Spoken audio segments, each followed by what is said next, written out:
Hello, I'm Katherine McFate, the President of the Center for Effective Government. This is our final Witness Wednesday of the summer. We began this vigil 7 weeks ago, reading stories from ordinary Americans about the personal financial devastation that was occurring in their lives because emergency unemployment benefits had not been extended. Many of you have stood with the unemployed through these 7 weeks. We want to thank our partners, the National Women's Law Center, Coalition for Human Needs, and the National Employment Law Center, and all of you for your participation and for your commitment. And I have to take a moment to recognize the incredible job that one of my staff, Jessica Schieder from CEG, has done. Writing about where are you, Jessica? Writing about unemployment insurance, collecting and highlighting these stories, and ensuring the events run smoothly. This series could not have happened without her, and we want to thank you, Jessica, for your hard work and commitment. I also want to single out members of Congress who are with us today and others who will arrive, and people who have come repeatedly. In a democracy, we hope that our elected officials will represent the best in us, will be our moral compass, display passion and courage, and work for the interests of the American people. Too often that doesn't happen. But the unemployed have been fortunate. We've had a determined band of champions, Representative Horsford, Kildee, Schakowsky, Levin, Cicelyne, Ellison, Titus, Lee, fighting for the unemployed. We salute your courage, your determination, and your commitment to keep fighting for the over 3 million unemployed and unsupported Americans who are struggling to find work. For many, this is the first and only time in their lives that they've been jobless, and they don't understand how one person, the Speaker of the House, can prevent a vote on emergency UI, or would choose to do so, while they're draining their savings, cashing in their retirement plans, running up debt, and losing their homes. 80 years ago, our grandparents established unemployment insurance so this wouldn't happen. So if a worker lost a job in a tough economy, they wouldn't be facing financial disaster or be out on the street. What's happening is wrong. And on July 11th, the House actually passed a bill that gave permanent tax cuts to corporations to the tune of $287 billion over 10 years, while the Speaker refused to even allow a vote on providing 5 months of emergency unemployment benefits for 3 million Americans. These choices and the values that they represent are not American values. We're more generous than that. We're more compassionate. We're at our best when times are tough. We help our neighbors. The unemployed need action now, not delay, not obstruction, not excuses. At the end of this week, Congress will take a recess and go home for 5 weeks. But there's no recess from unemployment. And a growing number of the long-term unemployed don't have a home to go to. They need action, not excuses. Members are going home to start their 2014 election campaigns. Tell your representatives that the unemployed need a new start, not obstruction and not delay. In town halls and photo ops this fall, tell the press that we need representatives who want to govern, not to delay and not to obstruct. When campaign workers knock on your doors and pollsters call, tell them we need elected officials who care about working people and the unemployed. And when they ask for your vote in November, tell them we need representatives who will vote for extended unemployment benefits, not for extended corporate tax cuts. We need representatives who will work for the American people. And the representatives who stand with us today do that every day. I'd like to introduce Representative Horsford. Thank you. Thank you. Thank you, and good afternoon to my colleagues, Representative Titus from my great state of Nevada and Representative Chu. It's an honor to be with both of them and our other colleagues, standing with the organizations who have worked so hard to raise the awareness for the need to extend unemployment insurance benefits. And as a member of Congress, as one member of Congress, my message to Speaker Boehner is cancel this recess. Let us do our job that the 700,000 constituents in my district of Nevada's 4th want me to do. Let us work on the important legislation that the majority of Americans expect this Congress to act on. We don't need 5 weeks of a so-called vacation. Now, for many of us, we're going to go back and spend time in our districts, talking with our constituents, talking to those who are facing this unemployment situation and who need the unemployment insurance to be reauthorized so that they can have this bridge. Where is Speaker Boehner and the House Republicans who are authorizing this recess going to be? Are they going to be meeting with the unemployed? Are they going to be talking to those who are at risk of losing their homes and their cars? Do they understand the struggle that so many Americans are faced with? Some 3.7 million Americans, 33,800 in my home state. Those are the folks who need this Congress to act. So I'm here to once again call on the Speaker and House Republicans to act. We've been here over these weeks, and I support every bit of this effort. And I want to share the story of, again, one of those unemployed constituents from my district in Las Vegas. Her name is Rhonda. She says, "I have lost my house, and I have since then become homeless. It is triple digits out here to be homeless. I only drew unemployment for 3 months. Then after Christmas, my benefits got cut off. Now I'm forced to beg in order to put a roof over my head, and I have no income coming in at all. My phone will be soon shut off, and car insurance will be due. I've slept outside behind my house for 2 nights. I'm a woman, alone, and scared to death. I've worked my entire life paying my way. Now I'm evicted after being in my house for 4 years. I'm starving, and I have no place to go that is safe." These are the people who need this Congress to act. Rhonda's story and so many others. We hear them. We're ready to act. We're calling on this Speaker, cancel this recess, and let this Congress do the will that the American people have asked us to do. Thank you. Thank you. Our next speaker is Father Larry Snyder from Catholic Charities. Thank you, Father. Thank you. Unemployment insurance benefits are a vital lifeline for unemployed workers and their families.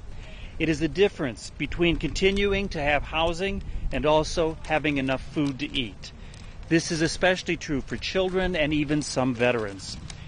The impact of unemployment extends beyond individuals and families to communities and neighborhoods.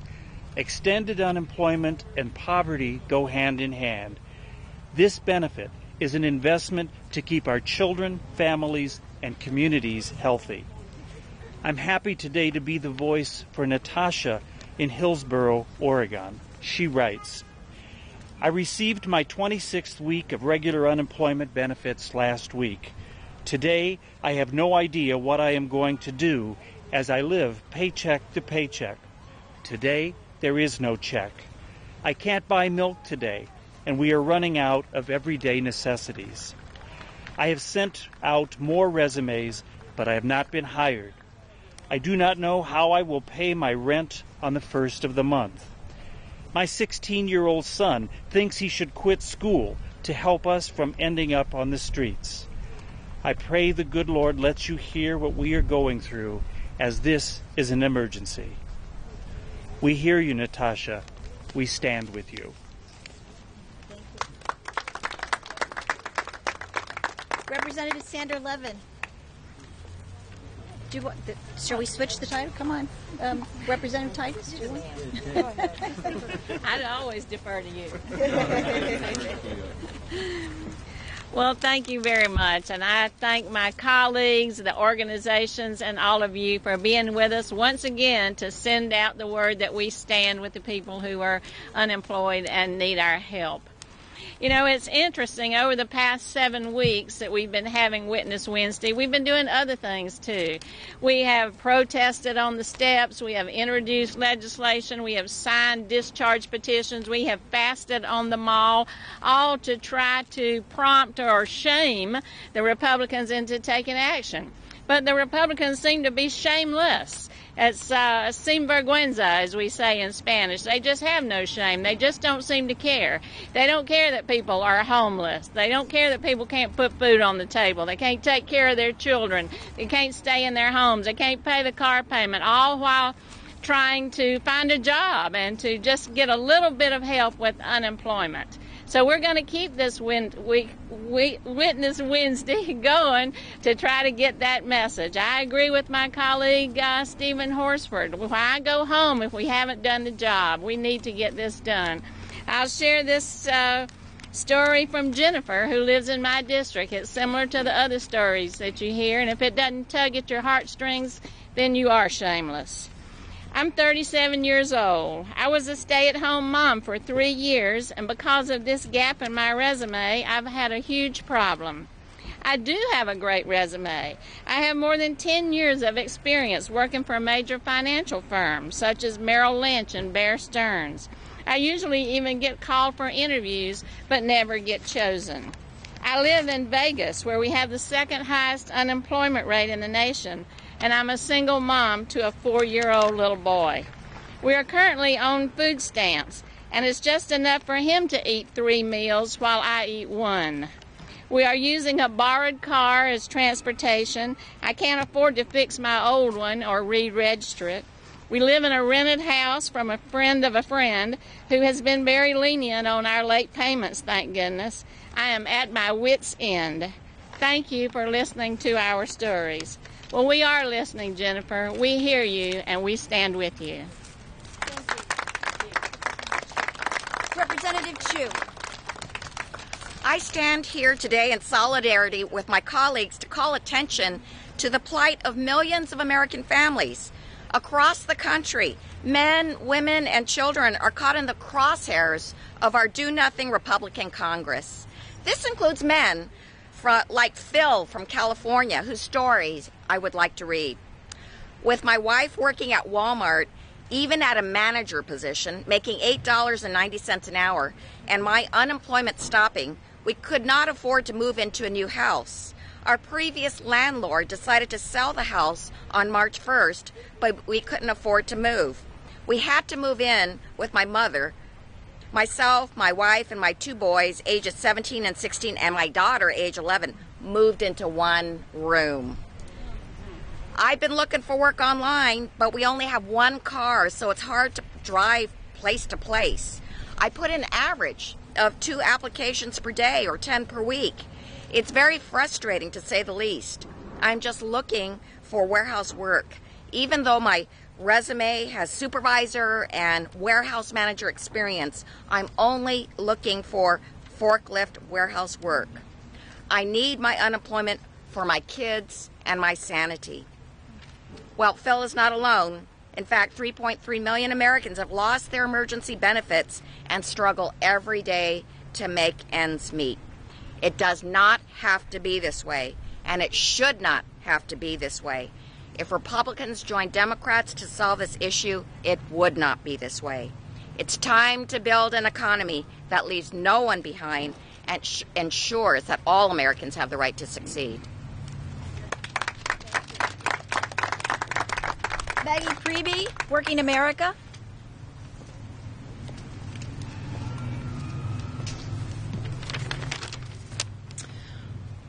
Working America is the community affiliate of the AFL-CIO. Across the country, we represent over 3 million working class families who don't have a union on the job. 500,000 Working America members are currently unemployed, many of them long-term unemployed. As an organization who fights for rights of workers, good jobs, and a just democracy for all, Working America will continue to stand in solidarity with the organizations here today and the members of Congress fighting for the unemployed. I have a story to tell from Gloria. She lives in Seattle, Washington. Even before the extended unemployment insurance lapse, I was already barely making it. Nonetheless, I had enough to get a little to eat, keep my phone on to make calls to potential employers, and I could afford to put enough gas in my car to get to interviews and temporary jobs. I am 60 years old. there aren't many employees hiring older people because they assume that their skills are out of date.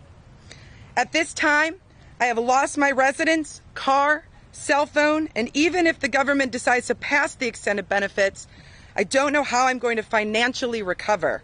And by knowing this, my health is being greatly affected. Government officials have no idea what it is like to live paycheck to paycheck on a very limited budget. We hear you, Gloria, and Working America stands with you. Representative Jan Schakowsky. Thank you. I first want to thank Katherine and the Center for Effective Government for helping organize these weekly Witness Wednesdays. And I want to thank my colleague, Sandy Levin, who has really been the one who has pushed us the most and tried so hard to push the Republicans to make sure that unemployment insurance benefits are extended.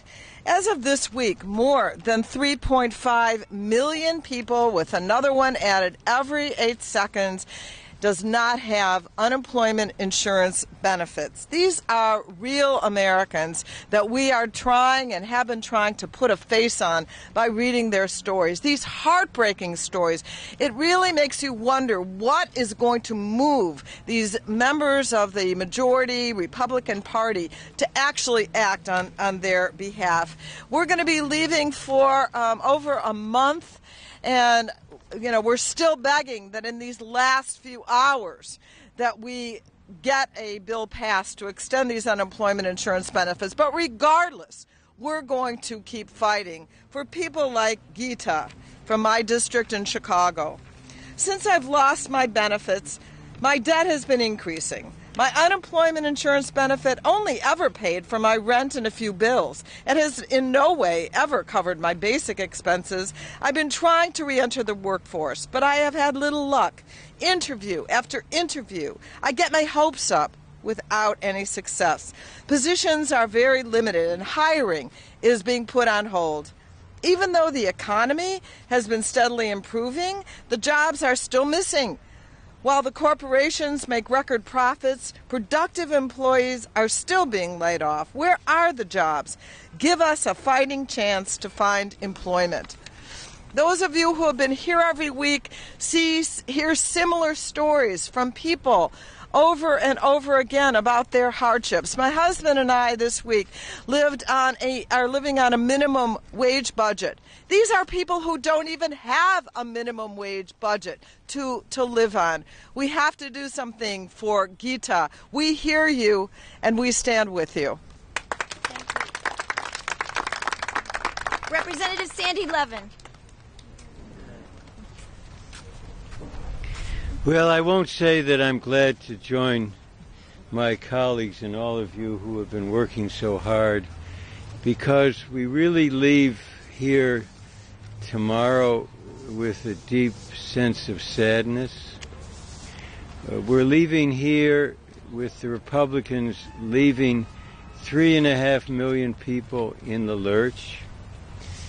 These are the forgotten 3.5 million, but not by us. The Republicans have made this claim that denying unemployment insurance is the major reason the unemployment rate is down.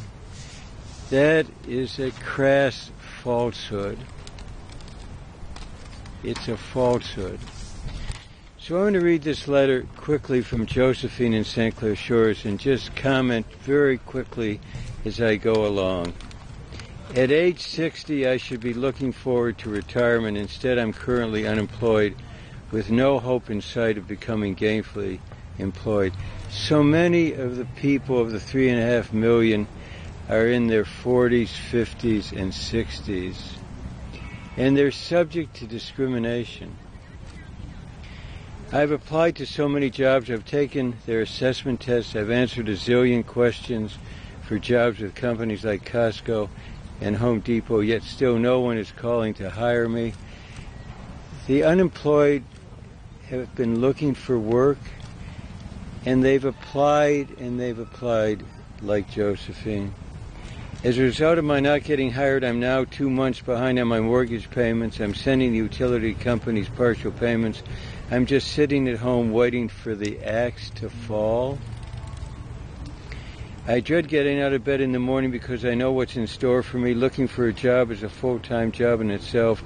I'm behind being depressed, disillusioned, and disgusted. I'm afraid of becoming homeless. I know that I'm so close to that actually happening. Psychologists have been telling us, and one wrote an op-ed that was printed, what's happening not only in terms of income, what's not only happening in terms of the inability to pay, to eat, but also the impact on the mental health of people.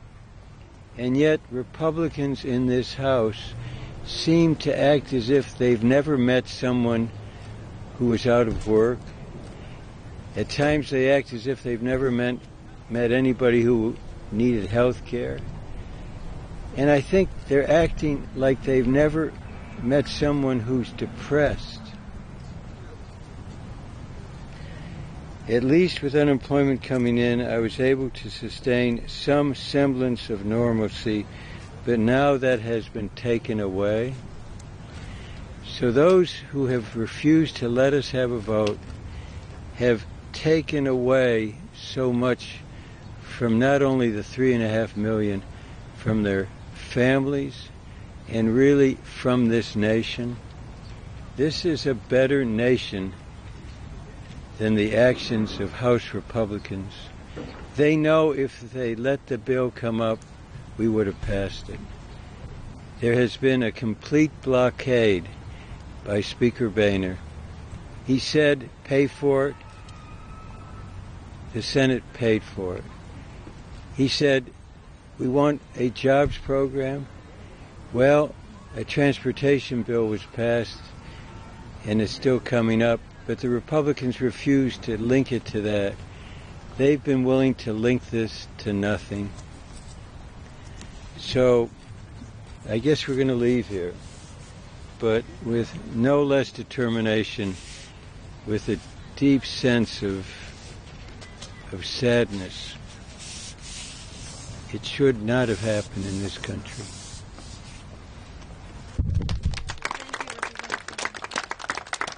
Whitman from PICO. Thank you. PICO is a national network of faith-based community organizations, and the story I'm going to share with you is a story we hear, and the sadness of that story that we hear every week in the 1,200 congregations that we work with. Those congregations are in rural, suburban, urban areas. They represent more than 40 different religious traditions.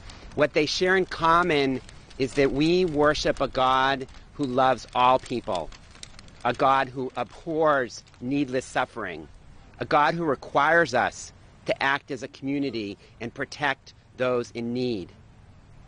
This fall, we'll be speaking to hundreds of thousands of people of faith who are frustrated with Congress, who are frustrated with our political gridlock, and we'll be encouraging them to stay involved, to act politically, to vote, to make sure that our values as people of faith, our values as Americans, are represented in this building. Let me read you this story from a 59-year-old woman in College Park, Maryland. I have been unemployed since last October, and my benefits expired in May. I have worked for more than 40 years to make a life for myself and my 3 children. Now, because of my age, it is next to impossible to find a job. Yes, I have been looking for work. I've contacted more than 300 individuals over the past few months, and I'm confident that I will eventually find work. However, in the meantime, I need income. I am sure that many people are facing much more serious hardships than I am. But with no income, I can't pay the few bills that I have. I am living with a friend who expects me to contribute towards food and expenses. I am also in danger of losing my possessions that are in a rented storage unit. I am constantly fighting despair and depression.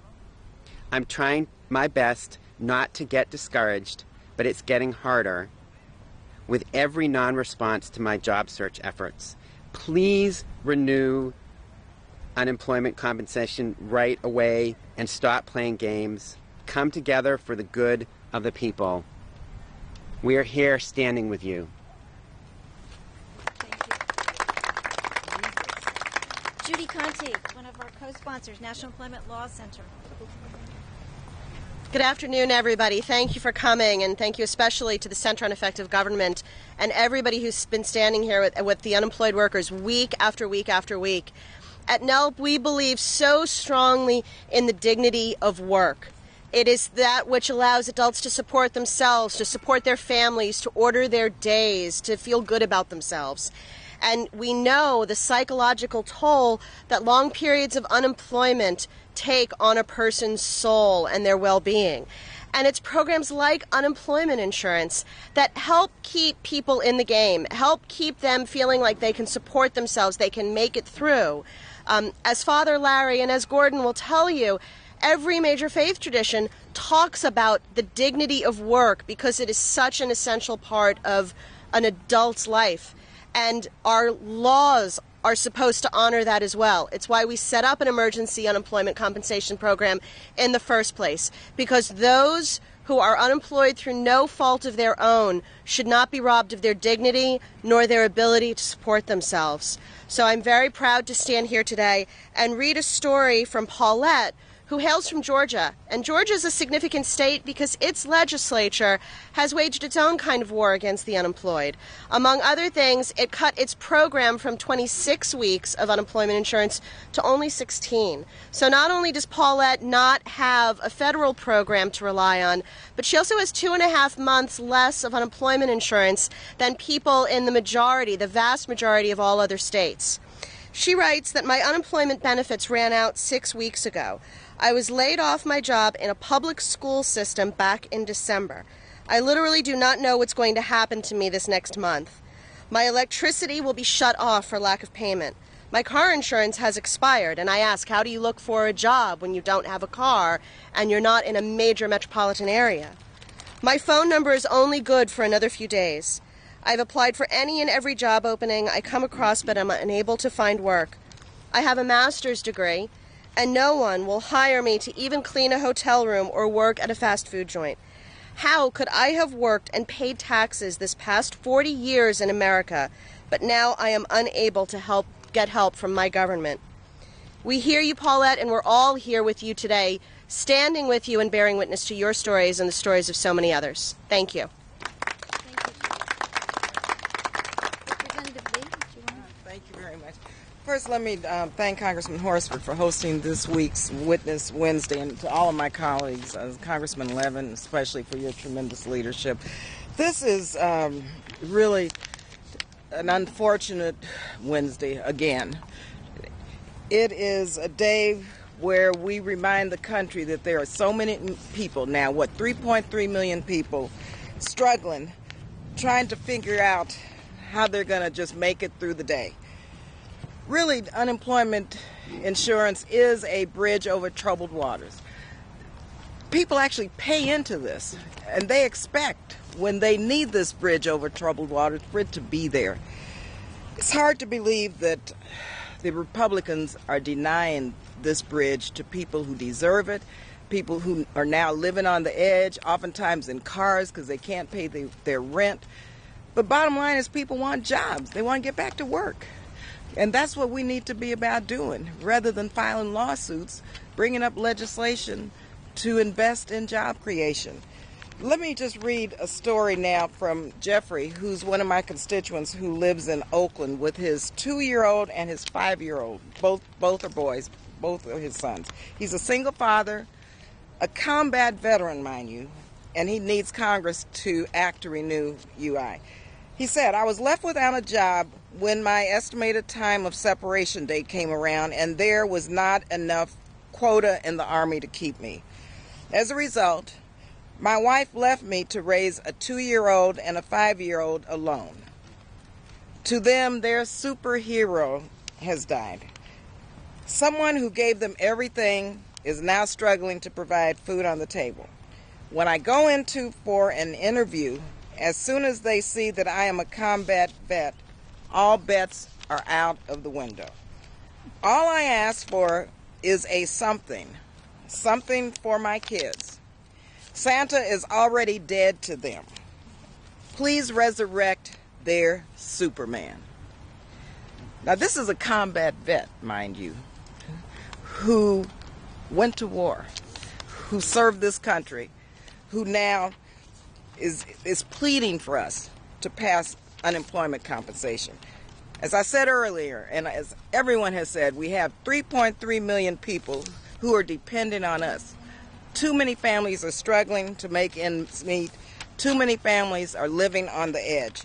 It's really time to put politics aside and to help these families. And it's really a shame and disgrace that we're going to be going home and not having extended unemployment compensation. Thank you again very much for continuing to witness to the people who need our witness so desperately. Thank you.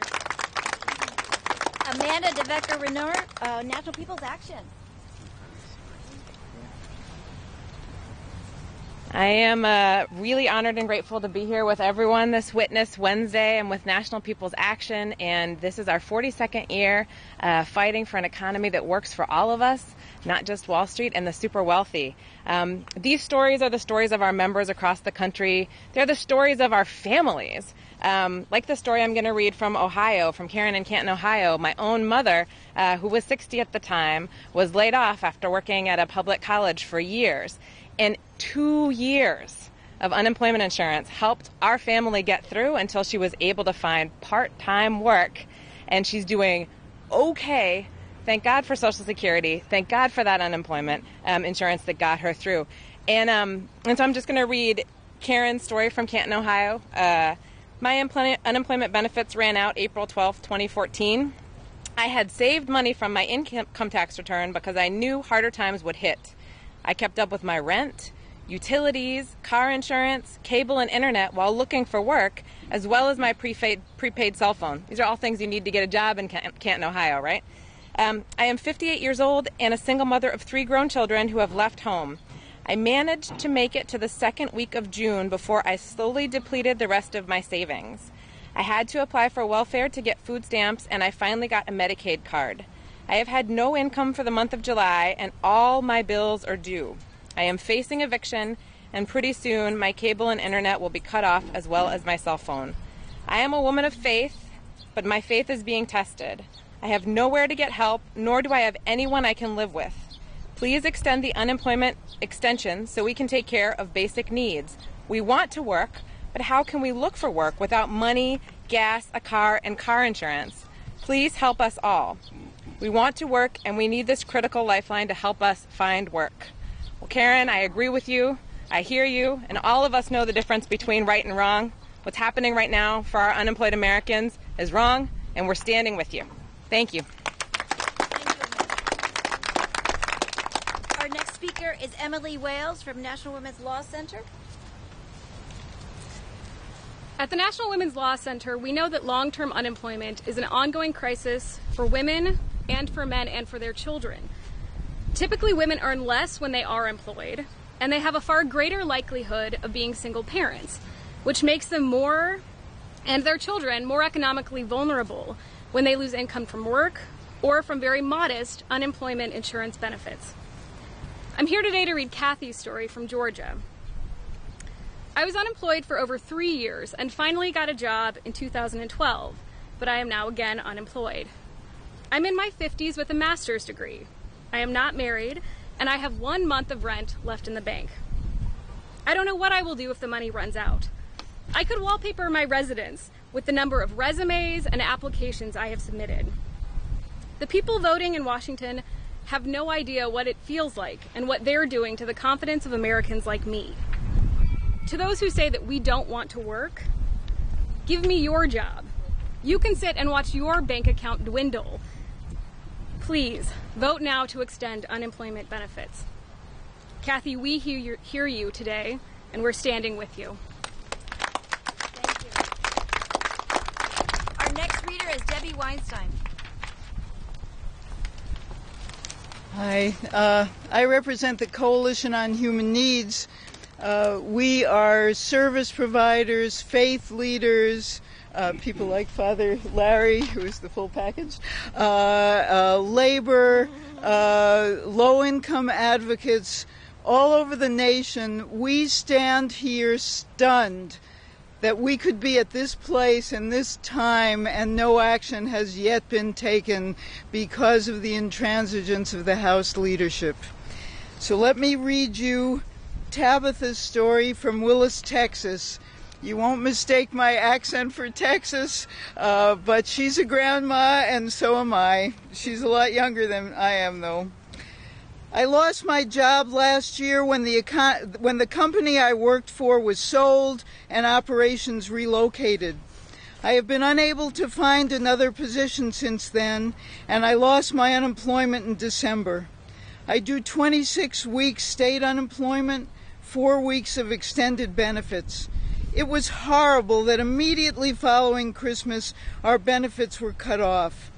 I am 46 years old, have worked since I was 16 and paid taxes. I am raising my 2 young grandchildren, and I am now at the point that I don't know how I will continue to keep a roof over their heads or keep our utilities on.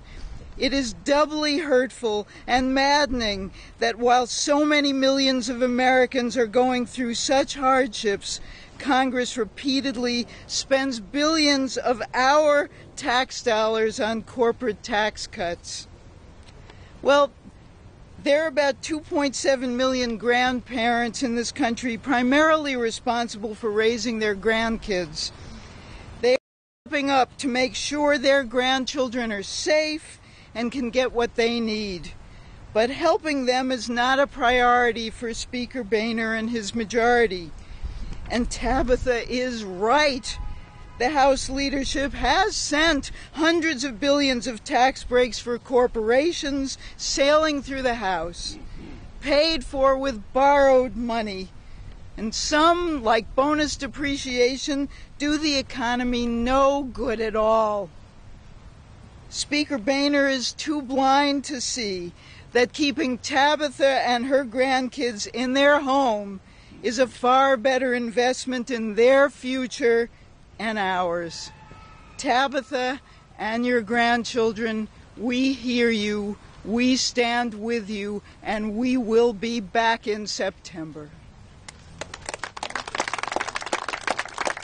Jayne from the American Federation of State, County, and Municipal Employees.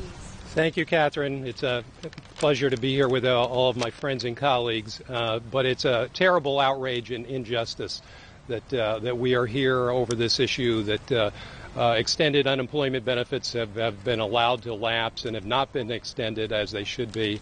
And many of the stories you've heard from today, these people could not be here, but we are all here to give their voice to all of you. So I'm here to read the story from Sarah in Harrisville, Rhode Island. Since losing unemployment, I have had to borrow enormous amounts of money just to pay my bills. Many weeks I have not been able to eat because I'd rather pay rent than make sure I eat. I've had no luck gaining any other state help, and I am a single 31-year-old woman with no children. I cannot get a job because I haven't completed my associate's degree. At the same time, I can't get financial aid to go back to school because I went into default and as a result of being unemployed. I have been searching for anything, jobs at CVS, Target, etc. I am told I am too qualified and I end up losing the job to an 18 to 20-year-old college kid. I'm not asking for help forever. Put yourself in our shoes. We are people who are looking for anything, even if it's not their field. How would you pay the rent? How would you eat, at least daily? How would you make these decisions that these people, these 3.5 million people, have to face every day? Again, this is a terrible outrage. Congress should do something. They should do something today before they leave for recess. Thank you very much. Representative Kildee, one of our UI champions, please. Thank you. I apologize for being late. I just want to say how important this is. We have one day left tomorrow. This Congress has proved an ability to to conjure the will to pass unpaid for tax extenders for people who perhaps don't need them, and has the time and energy to pass or bring a resolution to sue the President of the United States, but can't lift a finger to help 3.5 million people who, because of the slow recovery, stand to lose everything that they've worked for just because this Congress won't act. It's a shame. And it's a national shame, and it's something that we will continue to bring voice to. I just want to read the story of Fred from Commerce, Michigan. I've been laid off since August 2013. I've lost count of how many resumes I've sent and I have filled out. My wife works, but one paycheck is not enough. Congress keeps taking its vacations while we go without food. We cannot always find ways to make our house payments and to keep heat in our homes. I have 2 children, one in college and one in high school, to feed. I have to keep a roof over their heads, and I have their tuition to pay. Fred's one of millions of Americans, real people. This is not a case of statistics or theory. These are real human beings that suffer because this Congress, the leadership, the Republican leadership in this House, is unwilling to give us 2 minutes on the floor of the House to pass unemployment extension, which we would pass with overwhelming support in Congress. They won't give us 2 minutes. That's the ultimate insult to the American worker, and it's one that I think we ought to continue to call attention to, and I'm happy to be a small part of this. Thank you.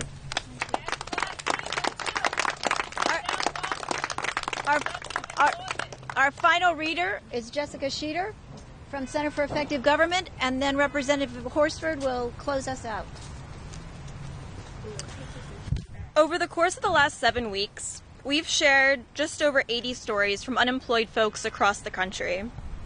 This is only a tiny portion of the 2,500 stories that we've received at the Center for Effective Government.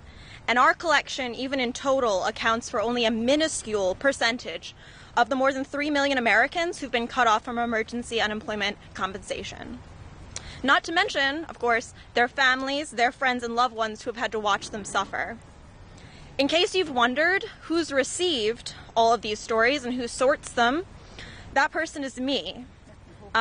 Every time one of those 2,500 submissions has come in, it's been my phone that's buzzed or dinged. And some days it's been enough to make me heave.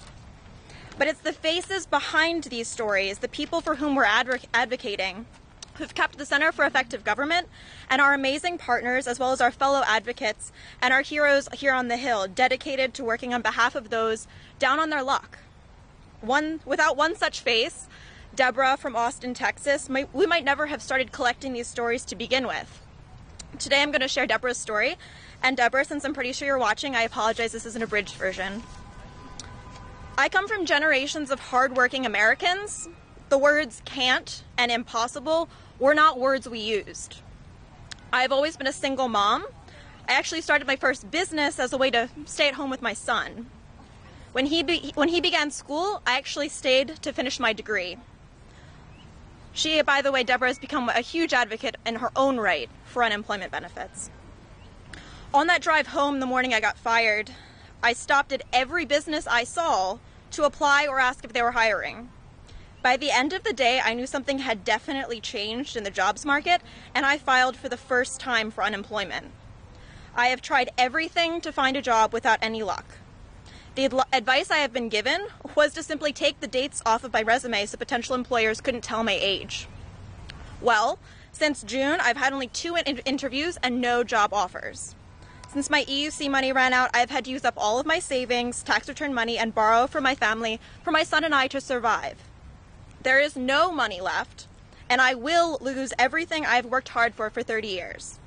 I was brought up to believe in an America that was the land of opportunity. If you worked hard enough, you would prosper.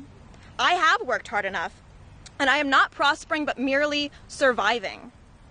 Unemployment is not welfare. I have worked hard and paid into the system as a safety net if I needed it in the future. These benefits should not have ever been able to lapse. This bill needs to be passed now. Thank you, and God bless.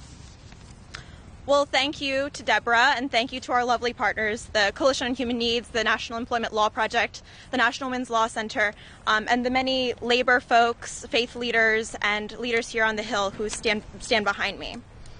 We need action on unemployment, no excuses. This push is far from over. 3 million is far too many people to have suffering to let this issue fall off the radar. When representatives return home to their districts this August, record levels of long-term unemployment will still be staring them in the face, and they must be held accountable. Hard questions must continually be asked because there are simply too many working families being pushed to the edge and, quite frankly, off of the cliff. Obstructing a vote on obstructing a vote on emergency unemployment benefits is making an active choice to inflict unnecessary suffering on working folks and their families. We need representatives who will vote for extending unemployment benefits, not for extending tax cuts for corporations. We need representatives who work hard for the hardworking American families who've submitted their stories to us. Deborah, we hear your story and we stand with you. Representative Horsford? I just want to close out again by thanking all of the organizations for your steadfast commitment and resolve to this issue. To my colleague, Representative Kildee, it's been an honor to work with you along with Mr. Levin and all the other elected officials who have continued to bring a voice to this. And after hearing the stories of today and the stories that we've heard over these last Witness Wednesdays, and every time we go home and meet with constituents face to face, this is a reality. And so my question as we close is to Speaker Boehner. Are you listening? I have a question. Are you listening, and who do you stand with? Because this is an issue that this Congress needs to act on, not the lawsuit against the president. And my question to Speaker Boehner has been, how much is that lawsuit going to cost, and why isn't that money being used to help extend, in part, unemployment insurance benefits? We want to act, and so maybe the person who really needs to be sued is the Speaker for obstructing the majority will of Americans and the majority of members of Congress that want to do our job. So stop with the politics and the partisanship and the attacks on the president, and let's focus on the American people. That's what I say.